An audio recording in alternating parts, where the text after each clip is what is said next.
Angathi ukuthi basho mina na Princess ukuthi sita ngemandla la ngalibaleli dlala ku BCR FM 104.1 the pumping beat of Egasi Beat Town Breakfast Show la milibito nging Prince Belly minute lelodwa ke la ishayile insimbi yakhe 8 line lami kuna Princess ke sithe kukhuluma ngesintu sathi no kude elikhaya leli demithetho senamuhla ke la esitakhuluma ngemithetho but umthetho lo muhle uma ukhuluma nemuntu uyamngamukela mina kethu angikwamukele la msakadweni kunjani ngiyavuka ngiyaphila ngigezwa kuningi ukuthi ninjani lapho eMpumalanga no thina siphile saka uthi lo mculi la langa libalele uthi sitha ngemandla that's why ngithi hayi sho sisiphile saka siphelele libalele ilanga liphuma khona eMpumalanga usuke luhleke lolu Nake kunye lesekufunzile saqala safunza ukuthi isintu siyini sabuye sabona ukuthi no thina sibese sasika lapha kulesintu ngeke sinemasiko ngokuhlukahlukana but ke isintu siyafana ngoba sisebenzisayo yonke into kufana netradition lesinayo la ukuthi umuntu wonke uyavuka ekseni umuntu uyalala noma it doesn't matter ukuthi ulale emini ulale ebusuku kuyafana but yonke into inemigomo even kudla kunema ingredient kune instruction kude into lehamba nje ingana order so namhla that's why sifuna kuletha iorder kwesintu yini imithetho yesintu isintu asitolikwa umsakazi yeah kunembangela yokuthi isintu singatolikwa nje ngoba isintu asilona nje ulimi sinemithetho sinemigomo sinezimiso isintu ukuthi kena siyazilandela noma kufanele ukuthi uzilandele ukuze ufinyelele kwincazelo yesintu manje ezinye izinto lezi ezimangazayo noma futhi ezithusayo kubantu abaningi ngoba abantu baye bangahlanganisi noma kena babekise isintu kanye nemithetho uyabona imithetho nje neyinkulumo imithetho yolwazi kuba ngathi into yaseMelika noma eEurope kanti ke na lesintu lesi sethu sinemithetho lemithetho nemigomo nezimiso zesintu yizona ezisisiza ukuthi sikwazi ukuthi singalahleki singagweqi futhi kwindlela yabadala hayi ukuthi nje kuphela kwindlela noma kuyinkambo imikhuba kodwa futhi nasemoyeni lemithetho lena mithathu lena yesintu kodwa ke na hayi ukuthi nje na imithetho nje kuphela ilemithetho lena iphinde futhi nayo ibe nemigomo engaphansi kuyona lemithetho sizokhuluma ke na imithetho sikhulume ngemigomo yemithetho bese sikhuluma futhi ngezimiso esizigeqa kuyona lemithetho lena sizoqonda futhi ukuthi ke nokuhlukana kwemithetho ukuhlukana kuyizimiso kanti futhi ke na nokuhlukana ke kwemigomo ukuthi kuchaza isintu ke nasihle kakhulu ngoba sinemithetho esikwazi ukuthi silandelele sikwazi ukuthi ke na sifinyelele kulimi noma ke na kuyincazelo yamagama esibuyisela mandulo kodwa ingasibuyiseli nje kuphela mandulo kodwa ke nisenze ukuthi sikhanyelwe yimanje nekonke namhlanje njengokuthi nje science mathematics ipolitiki izinto zakamoya izinto njena ezinkolo konke lokho sikuthola ukuthi ke na uma siphenya isintu kunomthamo okundulelo okusinika amandla kwengqondo ukuthi ke na sibe ngabantu abahluzekile sibe ngabantu futhi abalandela imikhuba yokhokho ngoba phela okhokho ngiyathanda lokho ukuthi ngiveza ukuthi okhokho abafani nathi abakhokho bahlukile abokhokho bebayazi lemithetho abokhokho bebayazi isintu ngalolu hlobo lolu esizochaza ngalo namhlanje bebangasazi isintu ke na ngendlela thina sisazi ngaso namhlanje ukuthi hayi isiZulu hayi isipedi hayi isivenda lezi hayi cha bona bebazi ukuthi isintu nje na ulimi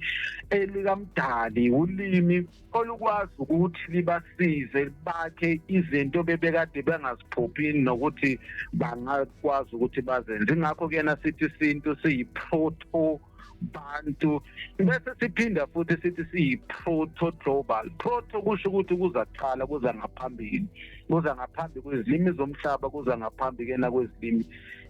ezabantu ke lokho kena kuyazicacela uthe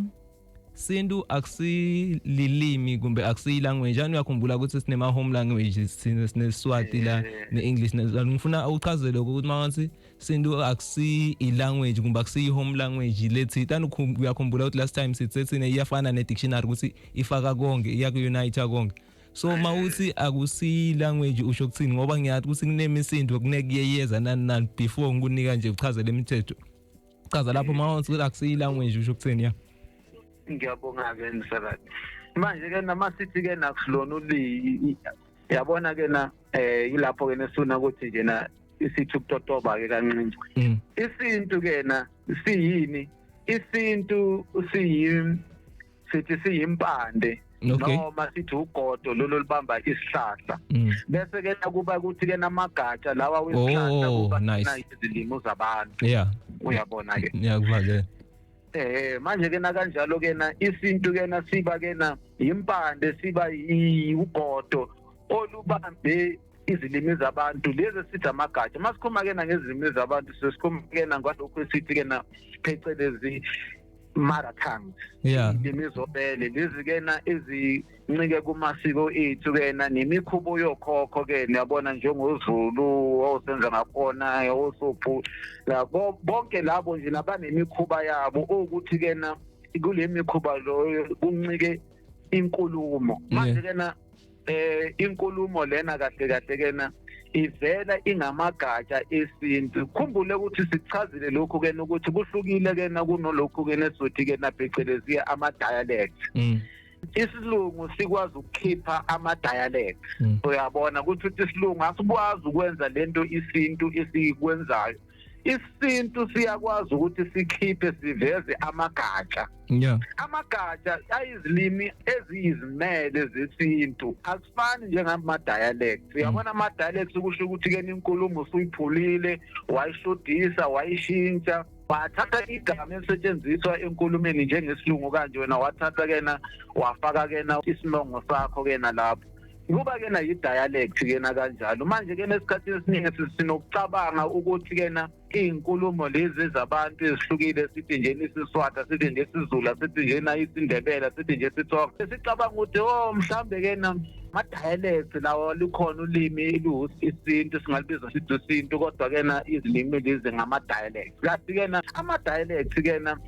akhona kwisintu kodwa izilimi lezi esizijwayele iziningi asizona ama dialects noma ke nasezithe ke na ngesikhathi ke na zaba ke na amagama ke namabizo lapho na esizosho ukuthi ke na lamabizo lawo abonisa ubu-dialect usho ukuthi ke na into ke na icongekile ubuqotho bayo sebucongekile ayisenabo lobuqotho ebekade inabo uma isungulwa noma uma ke niqanjwa yabona amagama ukuthi ke nawasana lo mthamo noma lo mncazelo leyo ebekade inawo ngekathi iqanjwa sekuya ke na amagama lawo abe sisiwabekisa nje ukuthi ababuthakathaka angasabi nalo mthamo lona owokhokho ngenze nje nesizekelo nje ngigama nje nebijwayelekile kwisiZulu sithi into incane masithi incane sesisho ukuthi isilinganiso sakhona ke na sehlile kunesilinganiso esinye esesilinganisa naye noma ke na singenhla kulesilinganiso sesilinganisa ngaso manje sithi into encane kodwa masongena kwisintu ke na usuhlola kahle lamagama lawo usuyathola ukuthi hayi man igama lelincane alisho into esingathi ke na ngesixhosa incinci noma phecelezi small kodwa incane kahle isuke ikhuluma ngento esikelwe isilinganiso esayo yabona into umisiwe okay sithize lento encane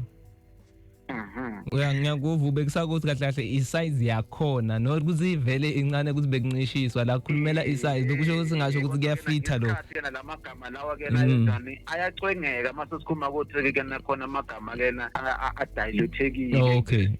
noma ke nama dialects asavumbukayo avumbuka ukuthi kodwa ngithanda ukuthi nje abalaleli bazi ukuthi izinkulumo zethu akusekona nje ukuthi oqala nje ngama dialects kodwa cabanga ukuthi amagatsha lawa azimele aphuma kugodo noma aphuma kwempande efanayo naphuma futhi egodweni kodwa isintu sizongena ukumutheki kulweni imithetho ukuze sicacele ukuthi kahle ke na isintu uma sikhuluma ngolimi leli lesintu sikhuluma ke ngolimi ke oluhloniphekile ngokuthi ke lihlakaniphile lelimi leli futhi lihleleke kahle. Angiziboni izilimi zomhlaba ezihleleke njengesintu. Imbangela yalokho ukuthi ke izilimi zemhlaba lolo sungathatha isilungu, sungathatha isifrench, sungathatha isimandarin singahlelekile njengesintu. Sizathu soke salokho yiyo ke nale mithetho lo ukuthi imithetho uyakwazi ukuthi ikhiqize amagatsha azimele ukuthi isilungu asikwazi ukukhiqiza amagatsha azimele nezinye izilimi. Ingakho ke nasithola ukuthi ke besingeke sisinde ke kumonakalo owashaya abadala ngokuthi ke kuze kufinyele lapho khona ke nasisihlukana ngoba phela laba balumbi ama-colonizer uma sefika lapha e-Afrika sithola ukuthi vele sesiwile kunkazumulo yabadala. Asibona abalumbi abafika basuyisa lapha kodwa ke nabona sebathola ithuba lokuthi ke nabacindezele ukuhlukana kwethu bese baphinde futhi bagqamise kakhulu bakuphawule kakhulu bese ke nathina ke njengamagondwane sinamathele kulokuhlukana kwethu bese ke nasiyaqomeliswa futhi ngokwehlukana kwethu. Uyabona ukuqomoliswa lokhu kusenza ukuthi sibe nalomkhuba lona wokuthi ke nasithande kakhulu ukwehlukana ukwedlula obumbano nokuthi ke sithole isisinga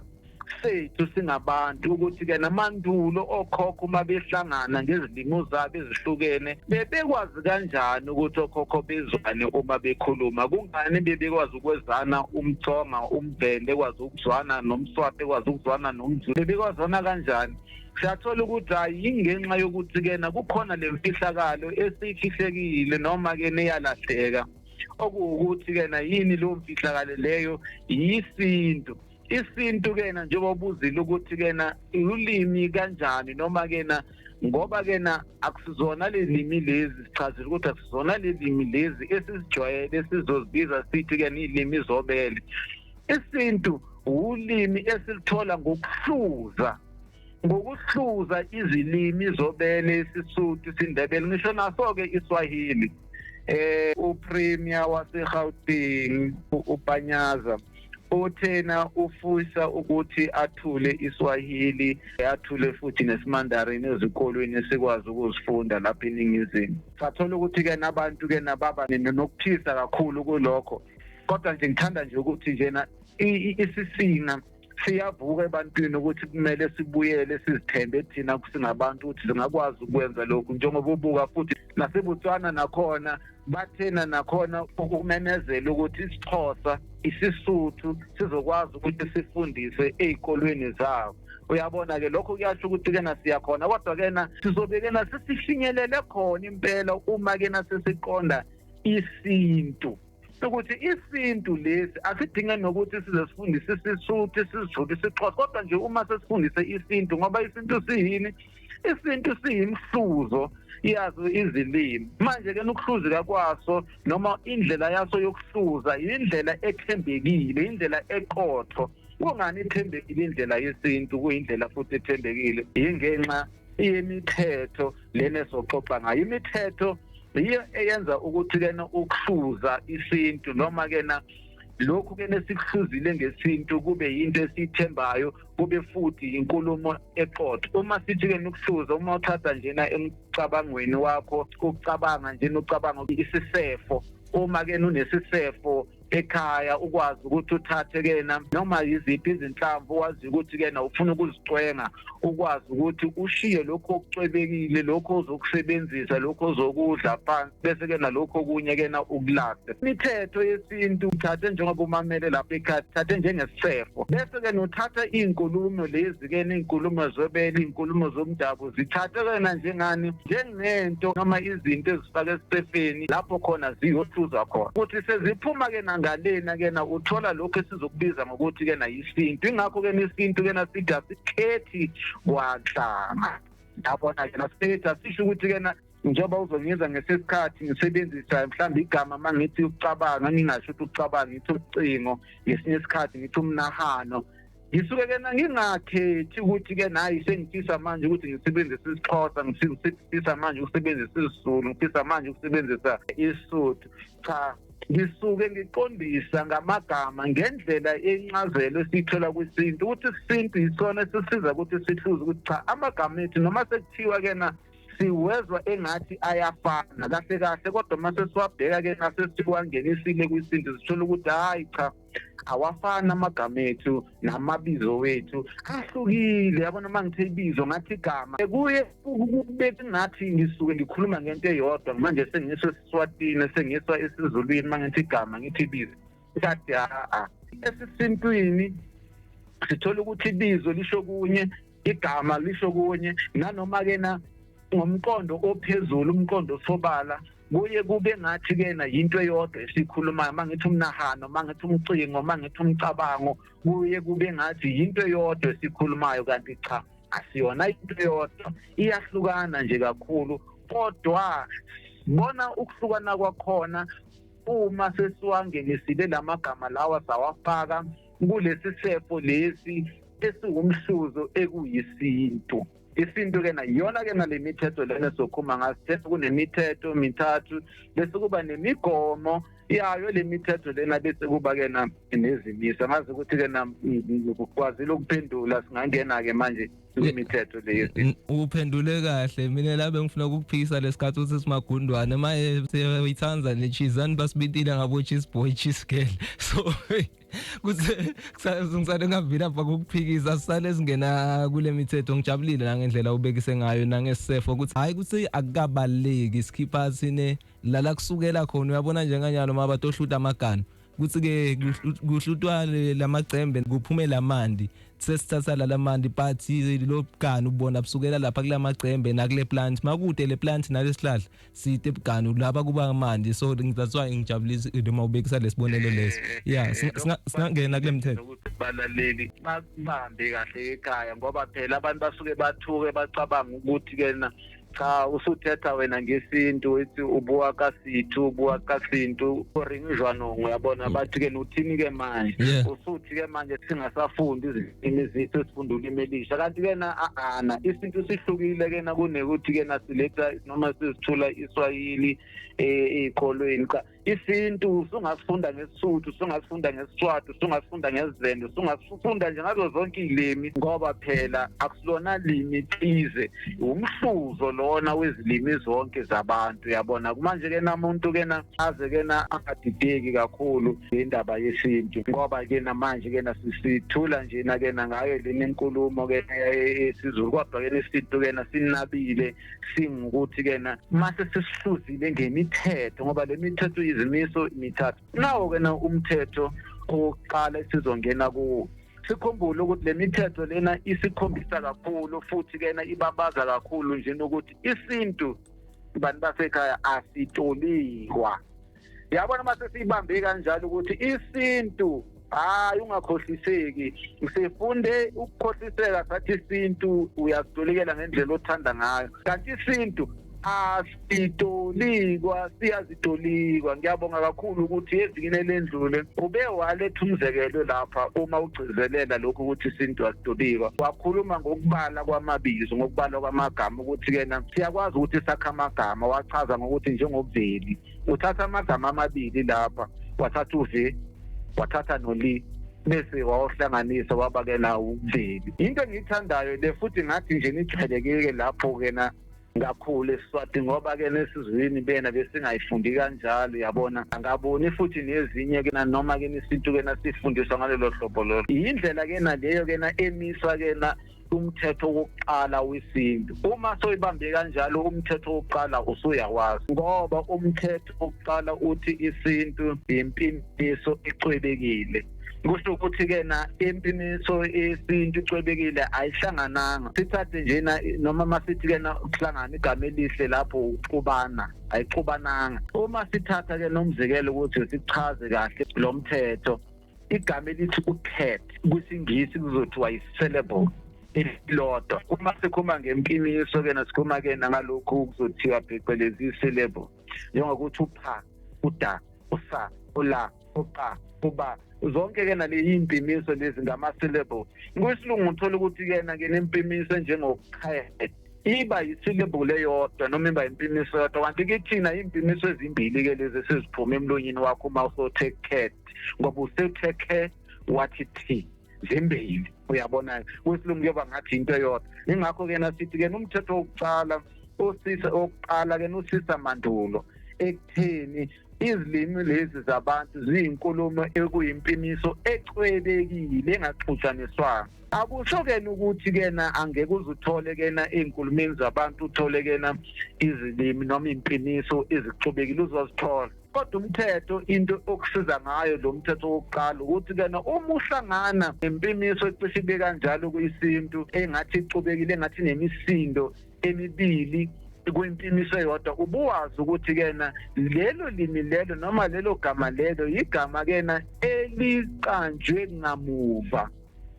Kusho ukuthi kena igama kena esithi lena liyavumbuka, igama kena ngesilungu esithi emergent. Asilona igama esingathi kena lo mqamelo i-foundation, kodwa kena igama kena eliya kena ngokomlando phecelezi sothi etymology. Ngokuya ngokwesikhathi kena ngokomlando igama lashintsha, sikhulumile ngokuthi kena amagama aye acwengeke umthamo wawo kanti kana nencazelo yayo ekade ephiwe yona mandulo.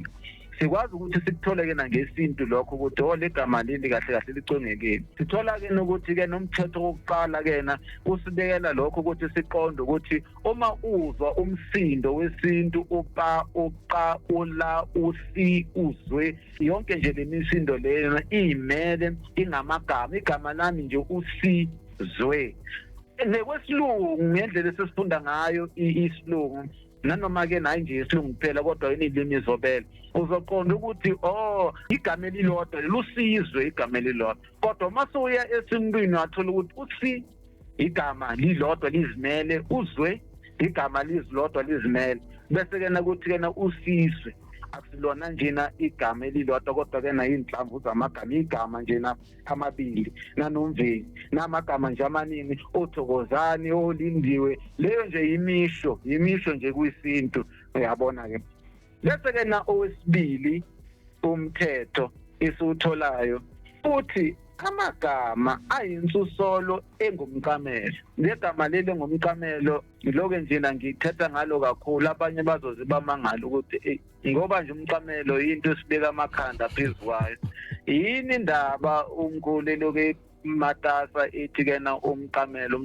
engakhulumi ke mhlambe ngesisekelo, ngoba ke isisekelo yisona sisazi njenge foundation. Ilapho ke na uzobona ke ukucija kwamagama esintu nemqondo yesintu noma insusolo sesikhuluma ke ngeconcept, ubone ukuthi ke isintu sicije kanjani ukwehlukanisa njena kuyincazelo zaso. Umqamelo kungumqamelo njena ngoba into eqalayo, kusho ukuthi ke na uzama ukuthi ke na ngaphambi kokuthi ubeke ikhanda lakho kumele kube khona okokuqala okumele ukuthi ukubeke uzokwazi ukuthi kukumela. Ngithi unoqa sesoba nomelo, kuyakumela ukuqala okukumelayo lokho. Awuvele nje ulahlele nje ikhanda phansi noma ubeke ikhanda nje phansi, beka kokuqala bese uzokwazi ukuthi ke na ke ikhanda lakho likwazi ukuthi lilengane kahle phezu kokusokubekile okuzokusiza ukuthi ke na kokuxhase kumoleke. Manje ke namasikhuluma ngomqamelo ke nasuke sesikhuluma ke na hayi ngalokho okusombhedeni silala ngakho, kodwa ke nasesikhuluma ke na ngokuthi ke na lokhu ke na kungokuqala ngaphambi ukuthi sibeke eminye imiqondo, umqondo noma isu elokuqala lalomqondo lona nali lokho ke nasesithi ngomqamelo. Kuyahluka njengoba besingishiwe nesisekelo. Isisekelo sifana nalokuthi ke na kwisingisi engazi kahle legama lelo, kodwa ke na thina sikhulu sibiza ngomtrenke, ngalokho okungaphansi kwemoto. Uyabona ke isisekelo yinto engisingatha okunokukhamba phakathi, njengokuthi ke nalo uthango noma ibonda leli lingaba nalo isisekelo. Isisekelo sivimba okuhambayo okunyakazayo, kuyahluka kunomqamelo. Umqamelo kuyalalisa okuhlalayo, kuhlala ukuthi bhenxe, kudinga umqamelo ke lokho. Uma sithi singamaqabane suke sesikhuluma ngabantu ukuthi abantu abaqalayo, aba-founders ke na phecelezi, uyabona ke noma umuntu ethi kuwe hayi uyiqaba ke wena, uyiqaba ke wena, yazi cha uyiqaba, kusuke ungathukwa uma usubizwa ngokuthi uyiqaba noma uyiqaba. umuntu usuke ethi kena wena uyilaba bangashintshi uyilaba abahamba ngezinto zasemandulo uyabona ngoba kwithina ndlu ensundu ile nkusizofike futhi sichaze kahle abantu bachaza ukuthi kena njengoba namhlanje sizibona sihlukene kanjena kahle abadala bebesibona kanjani ingakho uthola ukuthi abantu abangazange basuke enkulumeni yakudala noma ke nesikweni lakudala babizwa ngokuthiwa ngamaqaba ngoba baphethe isiqalo baphethe okuqalayo bathathe esiqalweni abakaphuculi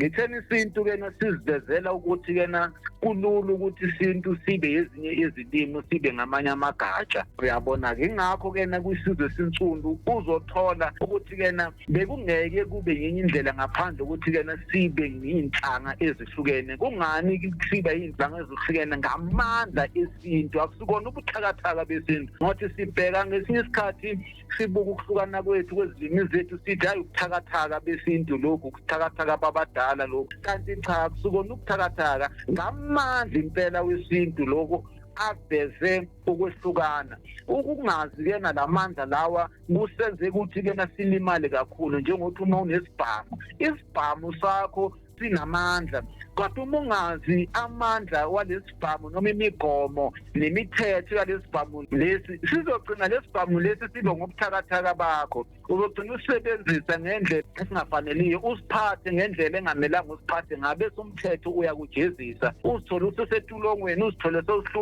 uhlupheka ngani nangesibhamu kanti isibhamu siyakuhluphekisa ngani cha kodwa wena indlela osiphathe ngayo usiphathe ngokulwa ngokumthetho wesibhamu sikwenza ukuthi ke nobe buthakathaka namse bangikhombe ngesibhamu la kulesikhathi manje sekufuna kubaleka ke la lengikutholile mina kulo mthetho wesi2 utsemcamelo uyafana nefoundation if singana foundation indlu itowa vele ngeke sibe nendlu kumthetho wokuqala uyafana nasemende sisekelo ngiloko lengikufunzile mina namhla ke la ngiloko lengikutholile angathi ngwrong correct kusase elikhona la ngwrong khona singacija nje lokho sokushila ukuthi kena oqala nje nakuyasibonisa ukuthi kena isintu sinjani sikhethekile isintu sicwebile isintu kusho ukuthi kena asicwelanga uyabona ke nasiqondile wesibili ke nosukhoma iqiniso mawuthi ke nayisekelo ngoba kakade nje isisekelo njena sesintu sikulomthetho wesibili ukuthola kahle ukuthi umqamelo lona okwazi ukuthi ke nasikwazi ukubeka phezulu sakhe phezulu kwawo nake sibongile siyabuya ke sawubambana ngalokudako ngibongile